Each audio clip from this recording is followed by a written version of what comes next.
할렐루야, 말씀 묵상의 자리에 오신 것을 환영합니다. 오늘 우리가 함께 읽을 말씀은 스바냐 2장 3절 말씀입니다. 여호와의 규례를 지키는 세상의 모든 겸손한 자들아, 너희는 여호와를 찾으며 공의와 겸손을 구하라. 너희가 혹시 여호와의 분노의 날에 숨김을 얻으리라. 아멘. 스바냐 선지자는 우리가 잘 아는 대로 남유다에서 활동했던 선지자입니다. 이 시대에 함께 활동했던 선지자들이 나움, 또 하박국, 또 예레미야, 또 훌다 같은 선지자였습니다. 이렇게 한 시대에 많은 선지자들이 나타났던 이유는 그만큼 그 시대에 죄가 넘쳐났기 때문입니다. 아이러니하게도 이들이 활동했던 시기는 이스라엘 남유다의 개혁 군주로 알려진 요시야 왕 때였습니다. 요시야 왕은 그의 조상의 그 할아버지 또 아버지 때를 쫓지 아니하고 증조 할아버지였던 히스기야 왕의 그 개혁을 따라서 열심히 개혁을 했던 개혁 군주였습니다. 그가 8살 때 왕이 되고 또 16세가 되던 청소년기에 하나님을 만나고 나서 그는 열심히 개혁을 하였습니다. 그러나 그가 개혁을 열심히 했음에도 불구하고 남유다는 멸망할 수 없는 그런 상황에 빠지게 됩니다.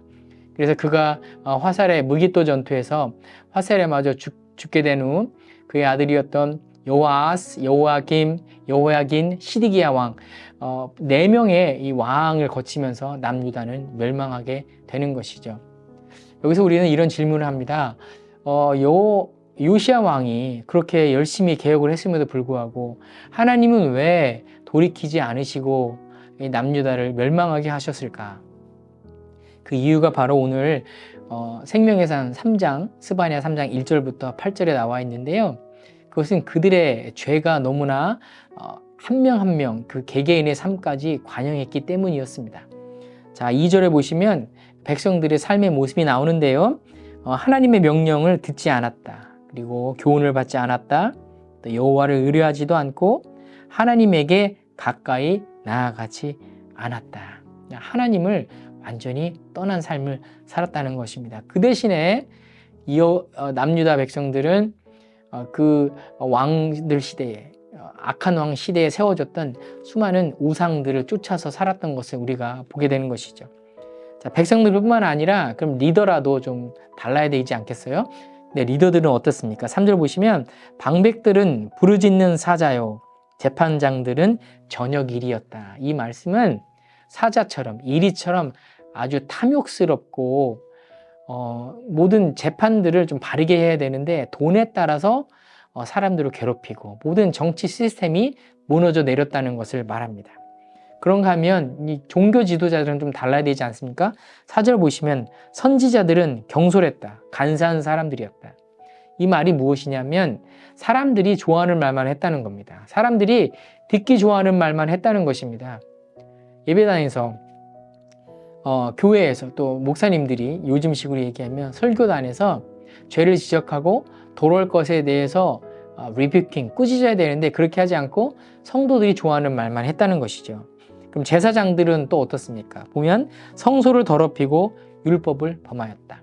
성소, 율법, 이것은 하나님이 이스라엘 백성들에게 주신 여러 가지 것 중에서 가장 핵심이 되는 겁니다. 성소가 더럽혀지고 율법을 범했다? 이것은 정말 끝까지 다 간 것이죠. 하나님께서 이것을 보면서 도저히 돌이킬 수 없는 이들의 상황을 보면서 결국은 회초리를 드는 것입니다. 그래서 8절에 보시면 그걸 여호와의 날이라고 하는데요. 나 여호와가 말한다. 내가 일어나 벌할 날까지 너희는 나를 기다리라. 내가 너희들 벌할 테니까 지금 기다리고 있어. 우리도 이렇게 얘기할 때가 있죠. 내가 뜻을 정하고 나의 분노와 모든 진노를 쏟으려고 여러 나라를 소집하고 왕국들을 모으리라. 어떤 나라인지 이 사람들은 몰랐지만 이게 바벨론입니다. 온 땅이 나의 질투의 불에 소멸되리라. 결국 우리 남유다는 어떻게 됐습니까? 앞에서 말씀드린 대로 그 이후에 남유다의 4명의 왕이 지나면서 남유다는 완전히 바벨론 제국에 의해서 멸망당하는 것을 볼 수가 있습니다. 실질적으로 역사에 일어났던 일인 것이죠.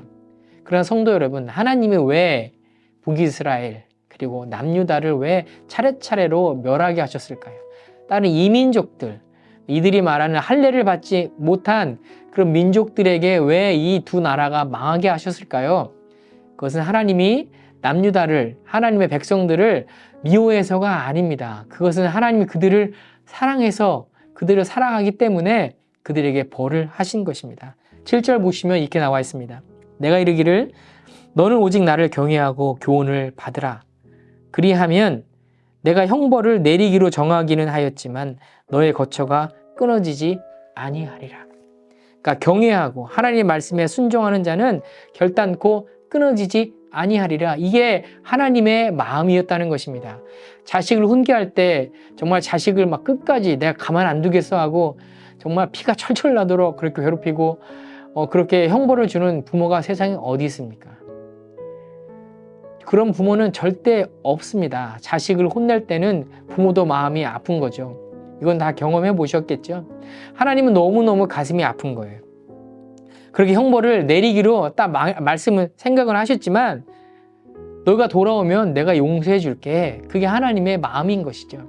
그러나 남유다의 백성은 어땠습니까? 백성들부터 시작해서 정치인들 그리고 종교 지도자들까지 하나님을 떠나서 돈을 조차 그들이 헛된 우상을 섬기면서 결국은 그 나라가 망하게 되는 것 아닙니까? 성도 여러분, 혹시 우리가 돈을 좇고 있다면 하나님 외에 다른 것을 좇고 있다면 그 자리에서 속히 떠나시기 바랍니다. 하나님은 우리가 하나님을 경외하고 하나님의 교훈을 받기를 기뻐하시는 분이십니다. 그런 은혜가 성도 여러분 가운데 있으시기를 예수님의 이름으로 축복합니다. 그리고 또 하나, 여러분 제가 요즘 학교에서 얘기하는 게 있어요. 자, 12월 달에 디셈버의 히로가 누구냐? 그럼 다들 크리스마스 생각하면서 뭐 예수님 얘기하기도 하고 뭐 산타클로스 가끔씩 우리 반항하는 우리 친구들도 있는데 12월 달의 주인공은 바로 예수 그리스도이시죠.